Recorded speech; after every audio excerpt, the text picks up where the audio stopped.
Buenas tardes, doctora. Buenas tardes, doctora. Buenas tardes, doctora. Voy a hablarles de una vez porque se está por largar una lluvia terrible, les cuento. Y eso a veces provoca un corte de luz por todo lado, ¿no? Hay cortes de luz, un apagón de internet.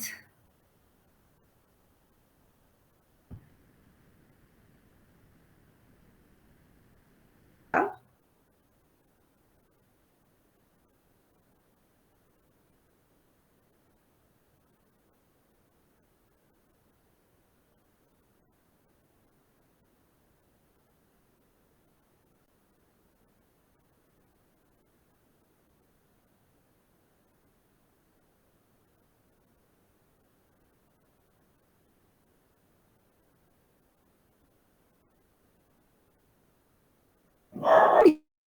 Para que pasen un bonito día. Pareciera que todo está volviendo a la normalidad, ¿no? Que se pudieran volver a clases presenciales. Todavía no estamos listas para eso, doctora. No están listas. Pero si se dan las clases presenciales, tienen que volver, pues, aunque no estén listos. ¿No? Su tiempo sí da un poquito miedo, doctora. Claro, el virus, ¿no? El virus. Pero no sé qué va a pasar, ¿eh? Yo les digo que esto no va a acabar este año ni el otro año tampoco. Vamos a tener que afrontarlo nomás con todas y sus consecuencias. Porque el tema es que para tener una inmunidad de rebaño, por lo menos el 60% tendría que estar vacunado. Pero la gente no está tomando conciencia. Entonces, no sé, yo creo que van a tener que volver nomás el año que viene a las clases presenciales, tal vez a mediados, a principios. Si no, va a ser otro año más semi perdido, digamos. Bueno, ustedes no tienen ya de otra, ¿no? Porque el año que viene tienen que ir sí o sí a hacer el internado. No es así. Sí, doctora. Así es. Bueno, en este caso vamos a hablar sobre los cristales de PPD. Ya hablamos acerca de la gota y yo los he comentado que la gota no es una enfermedad autoinmune, es una enfermedad metabólica, ¿no? Lo mismo con esta presenta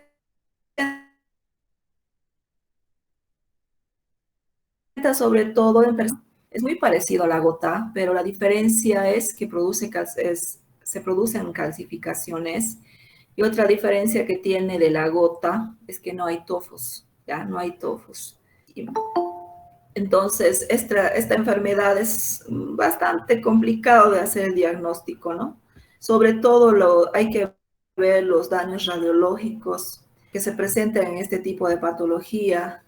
Muchas veces son asintomáticas este tipo de enfermedades que se presentan en su mayoría en la tercera edad, a no ser que haya una predisposición genética, ¿no? En ese caso, se puede presentar también en gente arriba de los 50 años, por ejemplo, porque después encontrar este tipo de cristales de PPD generalmente en personas mayores de 60, 70, de 80 más todavía.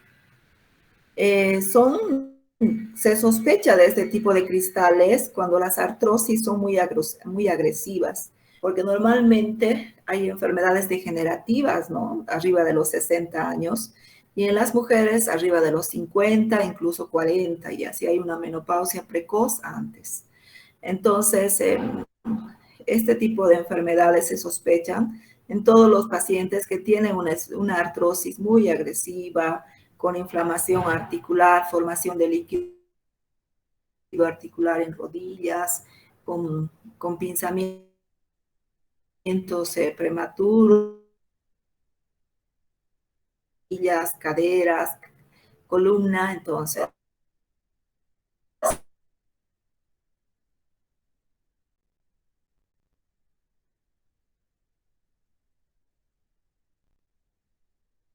están una alteración no por aumento de ácido úrico como en la gota, sino por una alteración del metabolismo fosfocálcico. Ahora, todos estos cristales los vamos a ver. Hoy vamos a ver lo que es pirofosfato de calcio.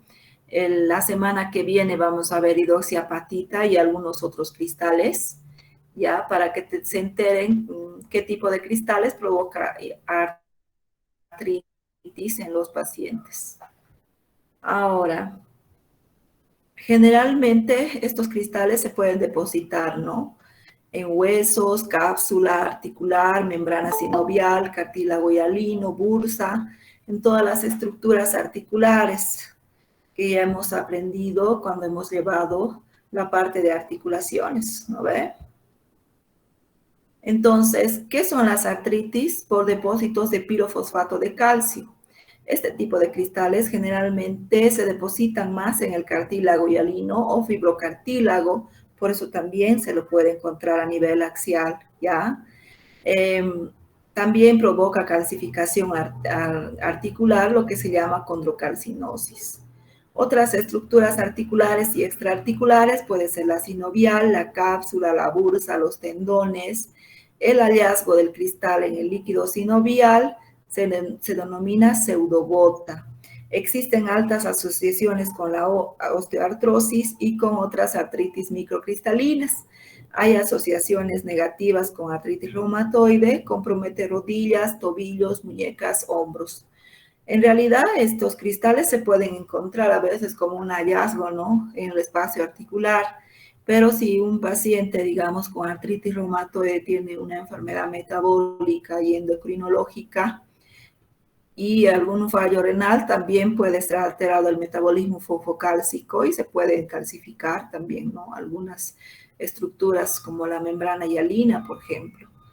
Ahora, la osteoartrosis, ya les dije, se asocia, o sea, se presume que la osteoartrosis está asociada a una condrocalcinosis y probablemente a un pirofosfato, por cristales de pirofosfato de calcio cuando es una artrosis más severa, poco que no responde solo a analgésicos, por decirles, ¿no? Es un poco complejo también de hacer el diagnóstico. No en todos los pacientes se busca los cristales de PPD, solamente en los pacientes. Incluso cuando se encuentran calcificaciones a nivel del espacio articular, ya se sabe, ¿no?, que están probablemente asociados a este tipo de cristales de PPD y directamente se hace el tratamiento. Ahora, si hay los medios, se puede identificar los cristales, ¿no? Entonces, la prevalencia es desconocida, 5% de la población adulta, generalmente pacientes añosos, 65 a 75 años, más arriba de los 80. Sigue siendo más en mujeres que en varones. No hay predisposición racial. ¿Cuál es la fisiopatogenia? Aparentemente, bueno, se desconoce, ¿no?, como en todas las patologías. En la gota hemos hablado de sobreproducción y falta de, digamos, disminución en su eliminación. En este caso, podemos hablar más que todo de una alteración metabólica del metabolismo del calcio, ¿no? Alteración del metabolismo del calcio. Sería el resultado de un aumento local de calcio y del pirofosfato inorgánico provocados por cambios en la matriz que promueve la cristalización. Puede producir distintas reacciones intracelulares, produciéndose hasta 30 gramos día. Se hallan aumento en líquido sinovial, de ataques de pseudogotas. Su formación es por ectoenzimas en los condrocitos. Entonces, en los condrocitos generalmente se forma este tipo de cristales. El exceso de solutos, por ejemplo, de carbono 2, el magnesio, cristales de pirofosfato, provocan la nucleación de los cristales, ¿no? Entonces, producen mucha inflamación, son flogísticos estos tipos de cristales, ¿no? Entonces, pueden provocar también irregularidades y calcificación. Eso se ve en las radiografías, precisamente por eso se sospecha de este tipo de enfermedades cristálicas. El proceso de formación comienza en el cartílago, a nivel del condrocito, y puede migrar a otros sitios. Posteriormente se observa calcificación en cartílago fibroso, hialino, sinovial, cápsula, bursa, acompañándose de sinovitis aguda o crónica y proliferación sinovial. Esto no se tiene que confundir por si acaso con las entesitis.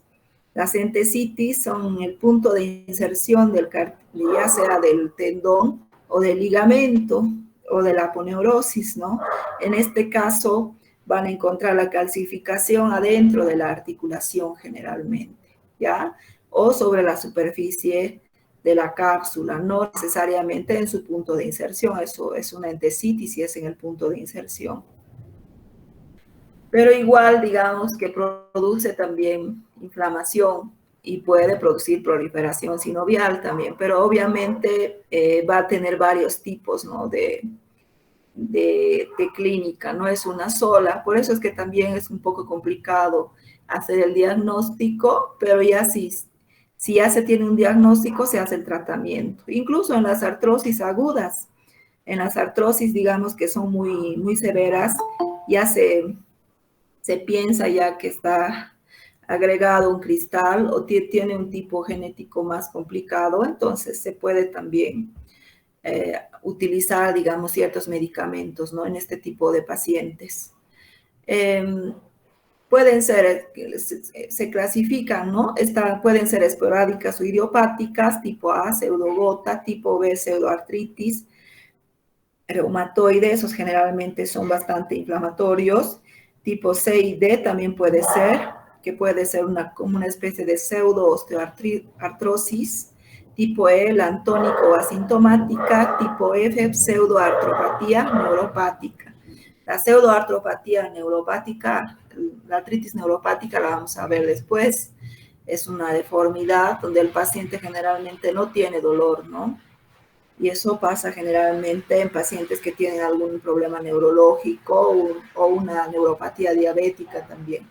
Ahora, la tipo E es la más común, les cuento, lantónica y asintomática. Al igual que hay pacientes que tienen nódulos de artrosis severos en manos y no les duele, también los pacientes que tienen, digamos, este tipo de artritis microcristálica no tienen sintomatología. Un momentito, por favor, ya se largó la lluvia, les cuento.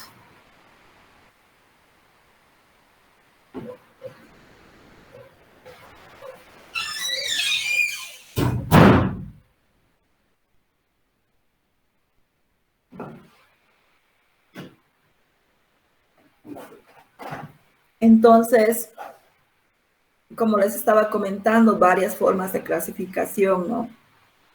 Yo veo muchos pacientes de tipo, que tienen un tipo lantónico y asintomático. Se descubre la enfermedad por las calcificaciones que presenta, ¿no? Pero no tiene dolor.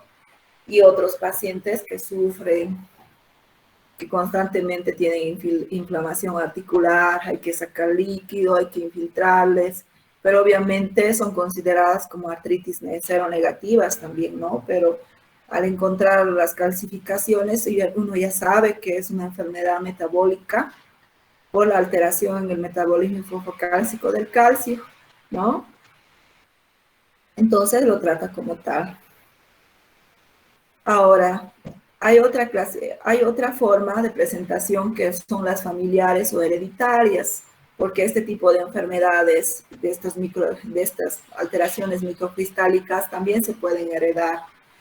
Y estos pacientes se confunden más todavía con enfermedades autoinmunes, ¿no? Porque a temprana edad, tercera, cuarta década de la vida, ya presentan este tipo de alteraciones y obviamente tienen lesiones, tienen procesos inflamatorios, como si se tratara, digamos, de una enfermedad autoinmune, pero no lo es una enfermedad metabólica, ¿no?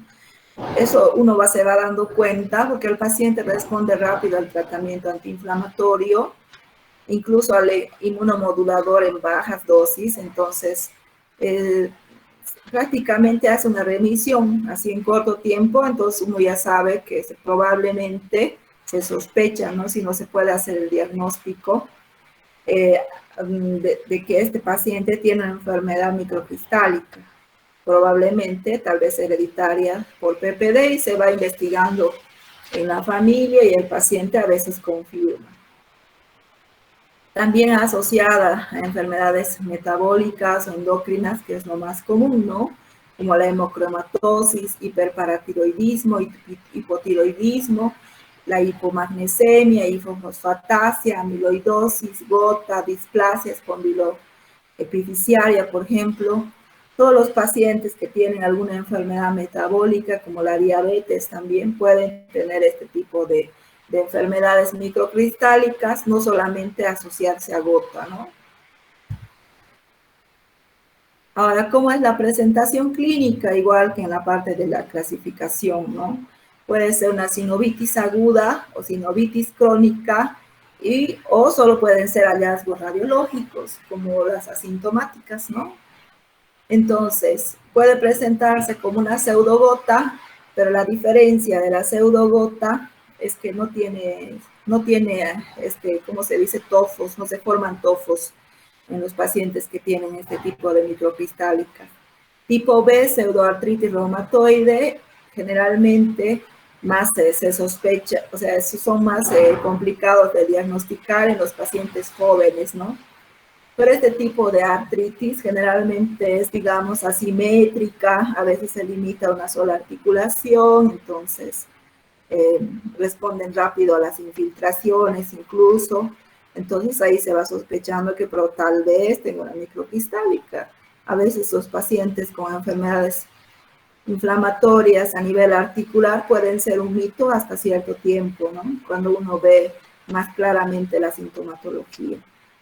Pero ya con tener, digamos, unos autoanticuerpos seronegativos que no tiene autoanticuerpos, entonces ya uno puede hacer respirar tranquilo al paciente, pues no va a tener complicaciones sistémicas, ¿no? Probablemente. Y vamos a ir viendo con el tiempo que aparece, si tiene lesiones de psoriasis, o puede ser también este tipo de patología en gente joven hereditaria, aunque eso no es lo más común, ¿no? Normalmente uno espera este tipo de enfermedades más o menos en la tercera edad. Tipo CD, pseudoosteoartrosis, tipo E, la antónica asintomática, tipo F, pseudoartropatía y neuropática, ¿no? Las pseudoartropatías neuropáticas son bastante agresivas, pero eso lo vamos a ver en otro capítulo. Ahora, tipo A, artritis monoarticular, de 1 a 4 semanas de duración, autolimitada, afecta preferentemente a rodillas, también a carpos, hombros, tobillos y codos, se relaciona con traumatismos y estrés. El líquido sinovial muestra cristales intraleucocitarios y ocasionalmente, ¿no? Otro tipo de cristales también puede mostrar. Periodos intercríticos, asintomáticos, tipo B, múltiples articulaciones simultáneamente, dura semanas y meses, asociado a rigidez articular y fatiga. Este tipo B generalmente son como las artritis autoinmunes, pero bueno, uno va sospechando según la edad del paciente, ¿no? Porque hay artritis también reumatoide en la tercera edad, entonces hay que hacer el diagnóstico diferencial. Pero repito, este tipo de pacientes no van a tener autoanticuerpos positivos, no va a tener fiebre reumática, no va a tener factor reumatoide, ni anti-CCP, ni factor antinuclear tampoco, ¿no?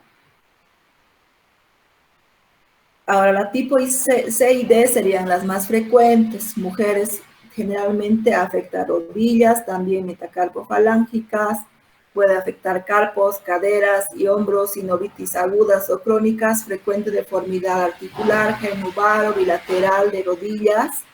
La tipo E, asintomático, frecuente en 8 a 9 en la octava, novena década.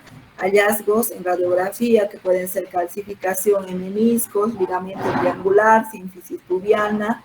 Y la tipo F viene a ser rara, ¿no? Se presenta en mujeres, es severa, generalmente en pacientes de mayor edad, es progresiva y destructiva, rodillas, hombros, cadera, algunas cursan con hemartrosis, digamos, que sería sangrado a nivel de las articulaciones, pero siempre que encuentren una hemartrosis, primero tienen que sospechar de una enfermedad maligna, ¿ya? Porque los tumores metastásicos a nivel de las articulaciones pueden presentar sangrado dentro de la articulación y lo que uno drena no es líquido sinovial claro citrino, sino que es un líquido sinovial sanguinolento, ¿no? Oscuro, entonces ahí hay harta sospecha.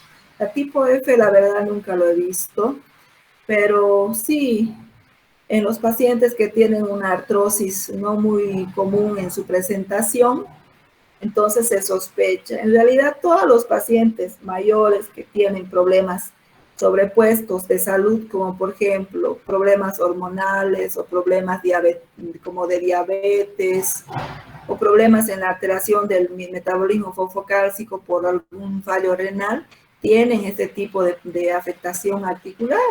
Los diabéticos a nivel de las articulaciones pueden tener tanto cristales de PPD como hacer una especie de artritis neuropática, digamos, por alteración de los nervios, hacen una artritis neuropática de Charcot, al igual que los pacientes que han sufrido, digamos, algún tipo de lesión a nivel cerebral.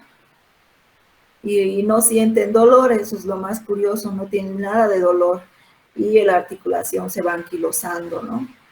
Ahora, generalmente el diagnóstico más común no se busca este tipo de cristales en los pacientes. Sería lindo, ¿no? Encontrar dónde hay un microscopio, porque los cristales de PPD se tienen que ver con microscopía de luz polarizada, que no todos tienen, ¿no?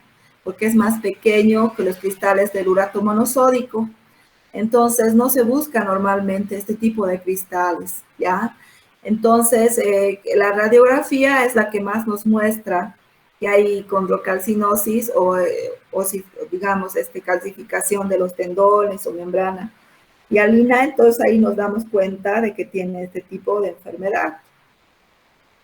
Generalmente las calcificaciones, el fibrocartílago lineal o puntiforme, más frecuente en meniscos, pubis, ligamento triangular del carpo, cartílago hialino, doble línea paralela al hueso, en rodilla, carpo, cadera, glenohumeral, cápsula articular y sinovial, ligamentos, bursas y tendones. Ahí se puede presentar este tipo de cristales. Ahora, la artropatía por pirofosfato de calcio predominan quistes subcondrales aparentemente, ¿no? Como les estaba comentando, es una artrosis más agresiva, ¿ya? Característica también se puede presentar erosión de la parte superior de la rótula. La verdad yo nunca lo he visto, pero sí está en la literatura que puede pasar, ¿no? Afecta articulaciones no habituales como las metacarpofalángicas, femoropatelar, codos, radiocarpianas y hombros.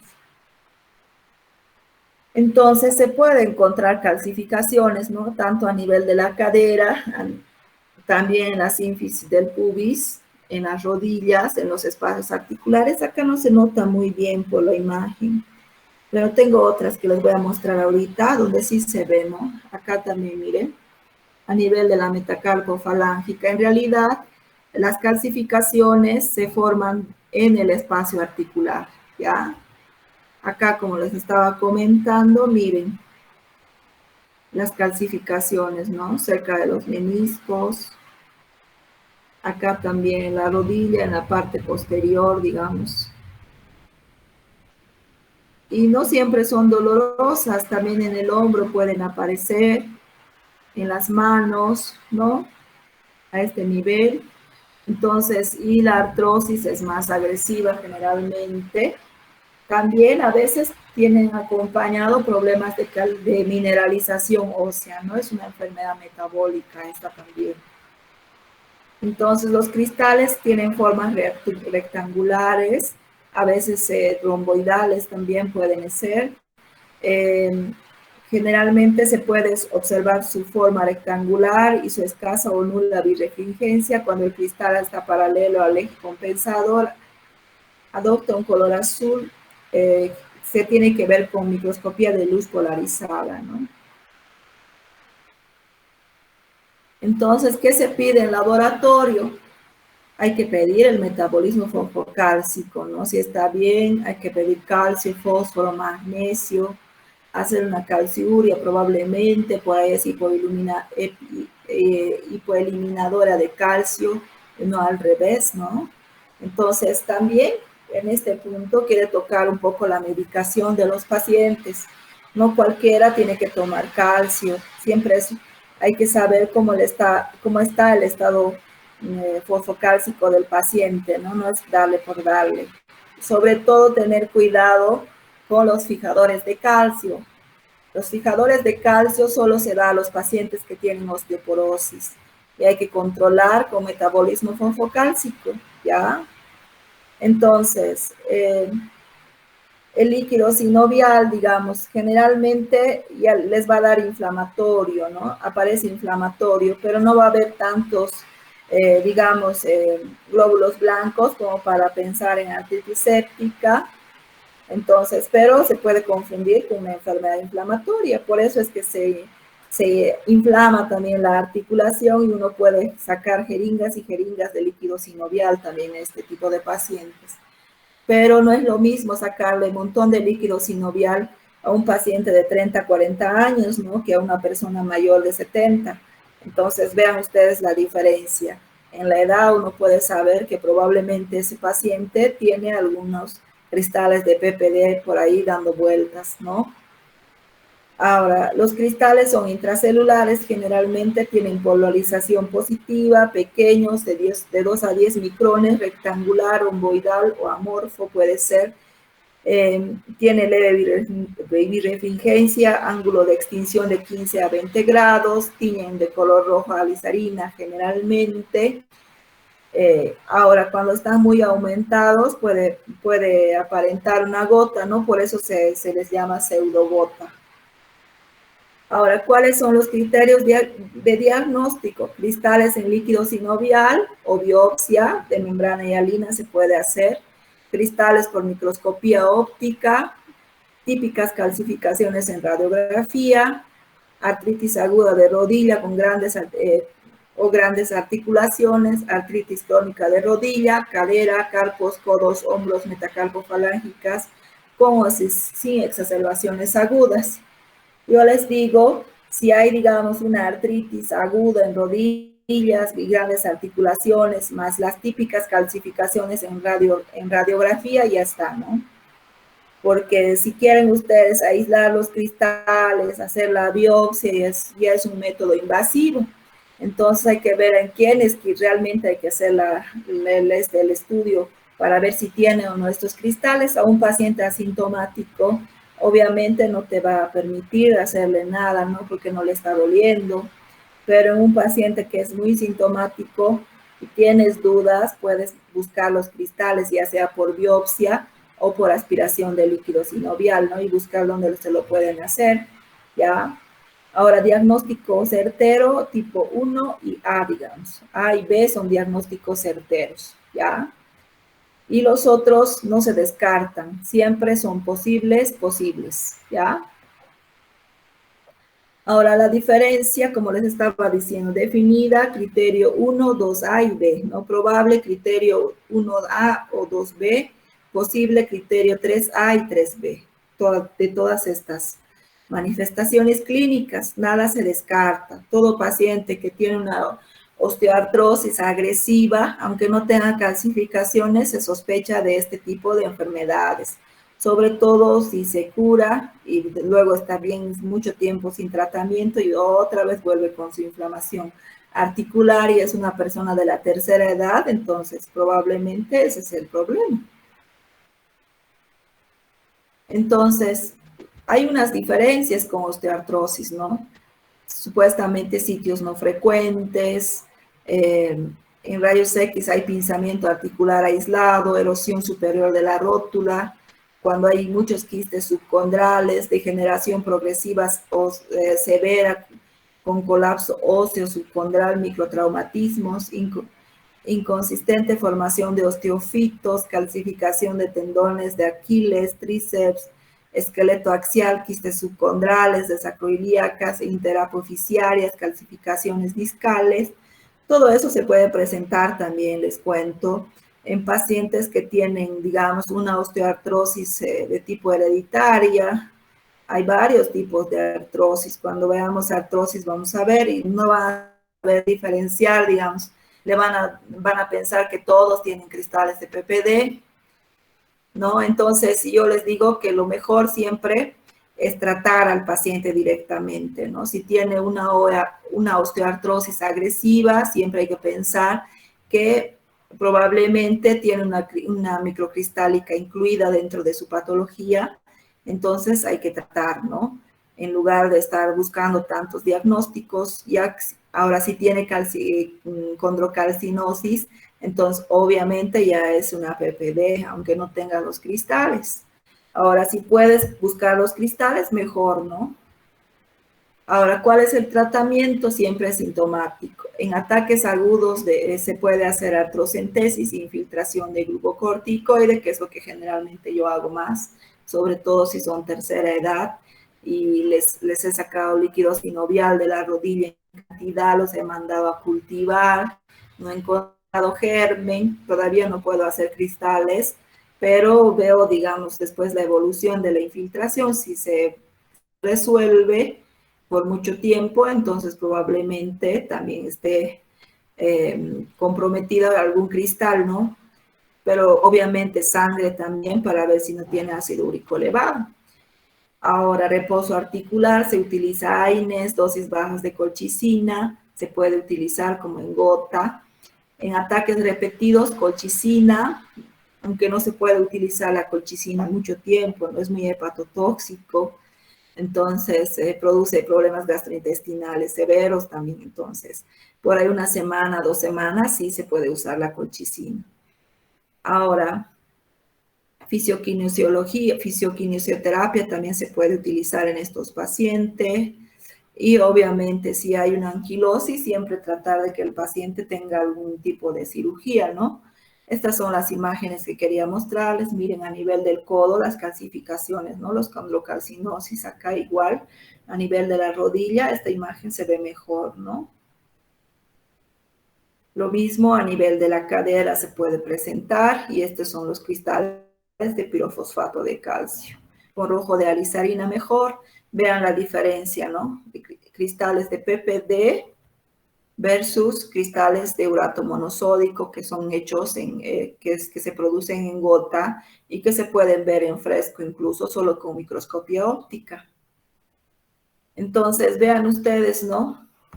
A veces los pacientes con artrosis se complican bastante y cuando tienen una patología asociada más todavía. Imagínense, yo tengo una paciente que es diabética, tiene fallo renal, no puedo usar AINES, ¿no? En ella no puedo porque tiene ya una creatinina alta y ya tiene principios de nefropatía diabética, no puedo usar. Ahora, infiltraciones y corticoide tampoco puedo usar en ella porque ella es diabética, le sube el azúcar, incluso está con insulina ya. Entonces, ¿qué voy a hacer con esta señora? Y le doy analgésicos como el tramadol, digamos que es un buen analgésico en gente mayor sobre todo, pero los diabéticos también tienen problemas intestinales, entonces tampoco tolera ¿cómo se llama? No tolera el tramadol y son ilio. La última vez que le di tramadol, no, tuvieron que internarla, más bien pobrecilla. La paciente me comentó y obviamente lo primero suspende el tramadol, digamos, siendo que es un analgésico seguro para pacientes como ella. Entonces, al final, también en este tipo de pacientes se puede utilizar inmunomoduladores a bajas dosis, como la hidroxicloroquina, se puede usar el metotrexate también a bajas dosis y responden bien, ¿no?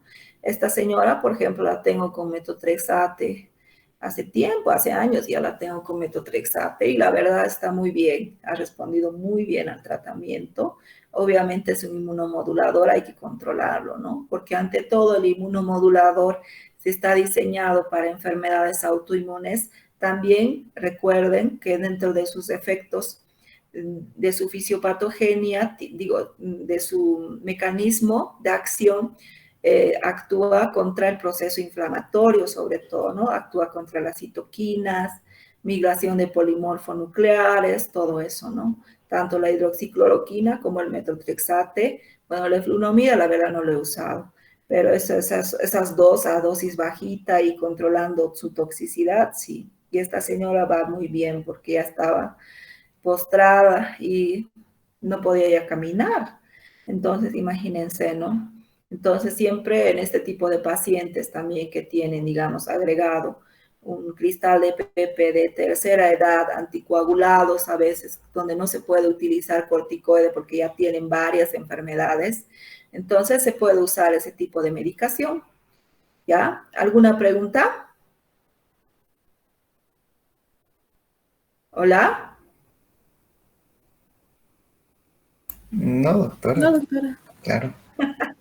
Ahí habían estado. Se han dormido, parece, está lloviendo, ¿no? Bueno, que les vaya bien, pues nos vemos con cristales de hidroxiapatita la próxima semana. Hasta luego.